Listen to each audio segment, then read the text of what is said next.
Kumusta mga bata? Welcome sa Chris TV, kung saan marami kayong matutunan. Kaya halina't makinig sa ating aralin ngayong linggo. Simulan na natin sa asignaturang GMRC, Week 1, Day 3, Quarter 2. Ang ating aralin ay tungkol sa kalinisan sa katawan ayon sa gabay ng pamilya. Mga layunin. Nailalapat ang mga paraan ng kalinisan sa katawan ayon sa gabay ng pamilya, tagapangalaga at nakatatanda. Halimbawa, paghuhugas ng kamay bago at pagkatapos kumain, paliligo araw-araw, pagsusuot ng malinis na damit at pagsisipilyo. Nailalarawan na ang kalinisan sa katawan ayon sa gabay ng pamilya ay may mabuting epekto sa sariling kalusugan. Natatandaan ba ninyo ang ating aralin kahapon? Ano ang epekto sa ating kalusugan kapag tayo ay nagsisipilyo, naliligo, ginugupit ang kuko, at naguhugas ng kamay na may gabay ng miyembro ng pamilya? E syempre tayo ay magkakaroon ng malakas na pangangatawan, malusog, at tayo ay malayo sa sakit. Kaya panatilihin po natin maging malinis. Kasi ito ay may mabuting epekto sa ating kalusugan. Ating basahin at sagutan ang isang sitwasyon. Si Mina ay mag-aaral sa unang baitang. Tuwing bago at pagkatapos kumain, ay naguhugas siya ng kanyang kamay. Tama ba ang kanyang gawi? Tama kaya yung ginagawa ni Mina?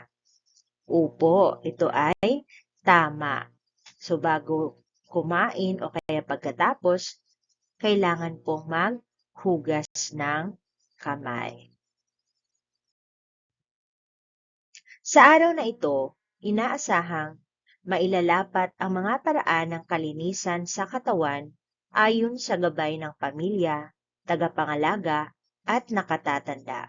Halimbawa, paghuhugas ng kamay bago at pagkatapos kumain, paliligo araw-araw, pagsusuot ng malinis na damit, at pagsisipilyo. Inaasahan din na mailarawan na ang kalinisan sa katawan ayon sa gabay ng pamilya ay may mabuting epekto sa sariling kalusugan. Kay gawain. Mula sa mga metacards or strips na may nakasulat at mga larawan ng mga paraan ng kalinisan sa katawan. So, para sa illustrator, pakidrawing or pakiguhit ang itong paraan ng kalinisan ng katawan.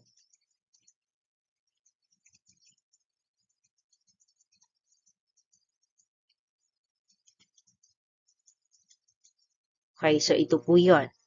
Paghuhugas ng kamay, paliligo araw-araw, nagsusuot ng malinis na damit, nagsisipilyo, nagugupit ng kuko gabay ang nakatatanda, nagsusuklay ng buhok, at naglilinis ng tenga gabay ang nakatatanda.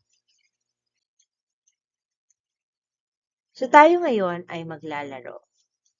Ang pamagat ng ating laro ay Ako Ito. Una, magpapahayag ako ng tanong. Kung ikaw ang tinutukoy, ay pupunta agad sa harap ng klase. Ikalawa, sabihin ang Ako Ito.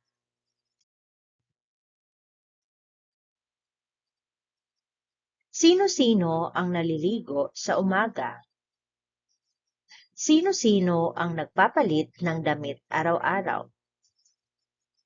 Sino-sino ang ginagabayan ng kapatid para mapanatiling malinis ang katawan?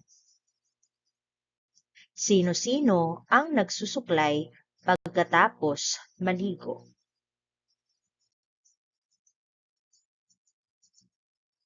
Sino-sino ang ginagabayan ng magulang o nakatatanda sa paggupit ng kuko? Sino-sino ang ginagabayan ng magulang o nakatatanda sa paglilinis ng tenga? Gawain 3. Una, ng mga kagamitan ng ginagamit sa katawan para maging malinis. Kung ikaw ang tinutukoy para sagutin ang tanong, pumunta agad sa harap ng klase. Pangalawa, ano ang nakikita mo sa larawan? Saan ginagamit ang bagay na nakikita mo? Sabihin ang sagot base sa tanong. Pangatlo, sabihin kung sino ang gumagabay sa pamilya mo gamit ang bagay sa larawan para sa isang malinis na katawan.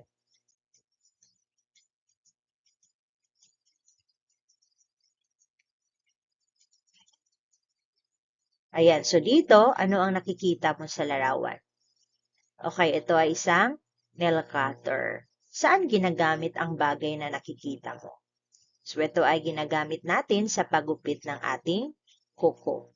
Sino ang gumagabay sa pamilya mo gamit ang bagay sa larawan para sa isang malinis na katawan? So sino ba ang nagdi-nail cutter sa iyo? Sino nagugupit ng kuko mo? So kailangan ang gabay ng magulang. Gaya nga po ang sabi ko sa inyo, kailangan ang gabay ng magulang sa paggupit ng kuko kasi maaari kang masugatan.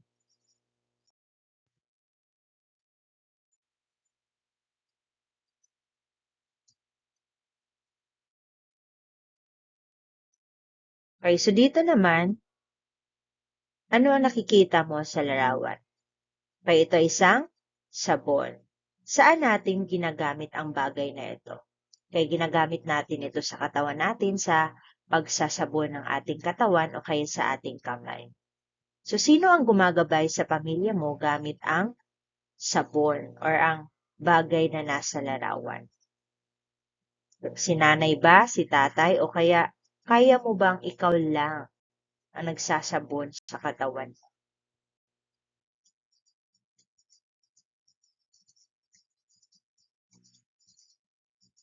Kaya ito naman, ito ay isang cotton bud. So ito ay ginagamit natin sa paglilinis ng ating tenga. At sino naman ang gumagamay sa inyo para sa paggamit ng cotton bud? Si nanay ba, si tatay, or tagapangalaga?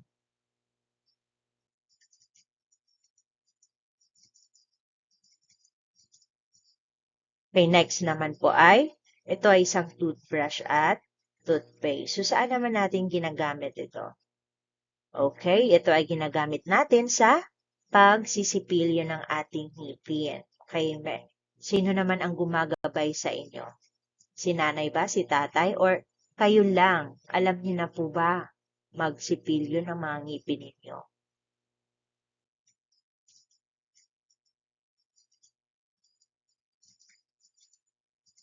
Okay, next naman, ito ay isang tabo. Okay, ang tabo ay ginagamit natin sa pagligo natin. Okay? So, sino naman ang gumagabay sa inyo? Si nanay, si tatay, or kayo lamang?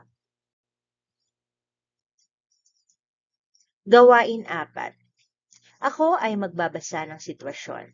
Sasagutin ninyo ang mga katanungan na aking ibibigay. Naglaro ka ng buong maghapon sa labas kasama ang iyong kaibigan. Ano ang dapat mong gawin pag uwi mo sa bahay, batay sa gabay ni nanay tungkol sa kalinisan? Okay, so ano kaya ang gagawin mo? Ikaw ay naglalaro buong maghapon. So pag uwi mo sa bahay, anong gagawin mo? Siyempre, ikaw ay dapat maghugas ng kamay. Okay, maghugas ka ng katawan, tapos magpalit ka ng malinis na damit. Napansin ng ate mo na madumi na ang iyong tenga. Ano ang dapat mong gawin batay sa gabay ni ate tungkol sa kalinisan?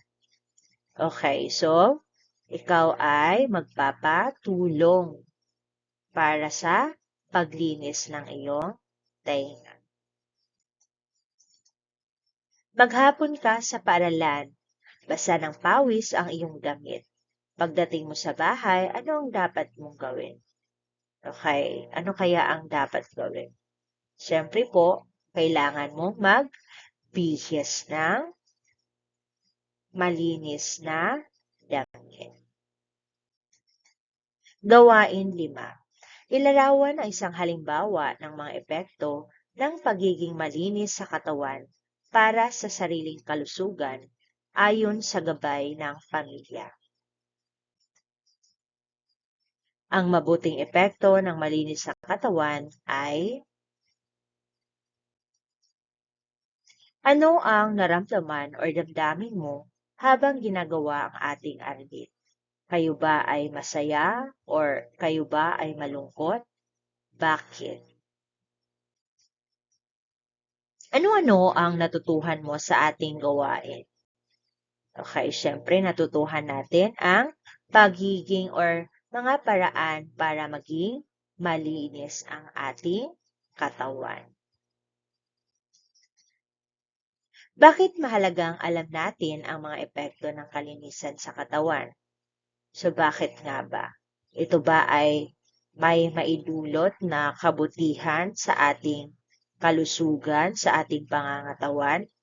Siyempre tayo ay magkakaroon ng malakas, malusog at malayo tayo sa sakit kapag napanatili nating malinis ang ating pangangatawan. Ako ay si pangalan ninyo na ipapakita ko ang kalinisan ng aking katawan sa pamamagitan ng paghigo araw-araw. Ako ay ginagabayan ni, kung ito ay si nanay, si tatay, or kung sino yung kasama nyo sa bahay or tagapangalaga nito. Ang mabuting epekto ng kalinisan sa katawan ay pagkakaroon ng malinis, malakas at malayo sa sakit. So makinig ng mabuti sa bawat pangungusap na bababasahin ng guro. Isulat sa iyong kwaderno ang check kung tama at X naman kung mali ang pahayag. So check lamang po ang gagawin at X. Una, ang pagsunod sa gabay ni Kuya tungkol sa paglinis ng katawan pagkatapos maglaro ay mabuti para hindi magkasakit. Okay, ano kaya ang sagot? Okay, syempre po ang sagot dito ay check. Pangalawa, ang pagsunod sa gabay ni Lola tungkol sa pagsuklay ng buhok pagkatapos maligo ay mabuti para maayos ang hitsura. Okay, ang sagot din dito ay check. Pangatlo, ang ipagwalang bahala ang sinabi ni ate tungkol sa paggamit ng malinis na uniforme sa paaralan ay walang epekto sa kalinisan. Ano kaya ang sagot dito? Okay, ito ay X. Pang-apat, ang gabay ni nanay na magsipilyo pagkatapos kumain ay may mabuting epekto sa ating kalusugan. Siyempre, ito ay tama. Check. Panglima, ang gabay ng nakatatanda sa bahay ukol sa paghuhugas ng kamay bago kumain ay walang epekto sa kalusugan. Ano kaya ang sagot? Okay, ito ay X. Mali.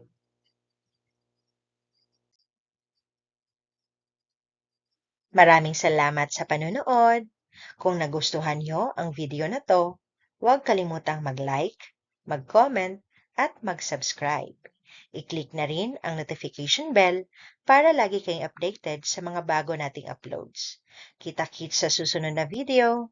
Ingat kayo lagi. Paalam! Maraming salamat sa panonood. Kung nagustuhan nyo ang video na to, huwag kalimutang mag-like, mag-comment, at mag-subscribe. I-click na rin ang notification bell para lagi kayong updated sa mga bago nating uploads. Kita-kits sa susunod na video. Ingat kayo lagi. Paalam!